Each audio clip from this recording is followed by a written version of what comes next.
আসসালামু আলাইকুম। এটা হচ্ছে আমাদের কাজ। আমরা সকালে 5:30 থেকে সেরে ঢুকি। 5টায় লেবার উঠে 5:30টায় উঠে আমরা ঘর ক্লিন করি। ঘর ক্লিন করার পর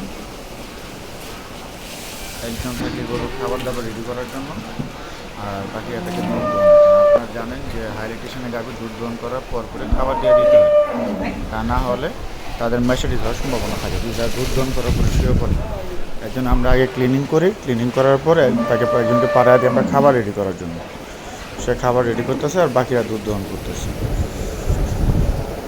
কিছু দেশি হাঁস পুষ্টির চাহিদা পূরণের জন্য খামারে রাখছি। আমাদের শেফ কিন্তু সুস্থ খাবার খায়। 2026 সালের জন্য কিছু সার রয়েছে, ওর জন্য ক্লিনিং হয় নাই, শুরু হয়ে গেছে, মানে গাভীটা আগে ক্লিনিং করছে। দেখছি আমাদের রাতি সাহেবাল, হচ্ছে ব্রাহ্মা 33 39 বাচ্চা এডিএলে ব্রাহ্মা সার বাচ্চা। হচ্ছে আমাদের বলদ প্রায় 700 কেজি ওয়েটে, ইনশাল্লাহ 26-এর জন্য রাখা আছে, কম প্লাস হবে আশা করি। এটা হচ্ছে আমাদের গেছে গিরের বাচ্চা,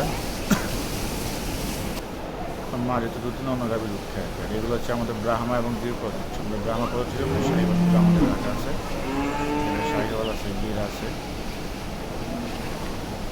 সকালে এই সাইড ক্লিন দিচ্ছি, তারপর সকালে ফার্স্ট টাইম হচ্ছে আমরা আগে ঘর ক্লিন করি।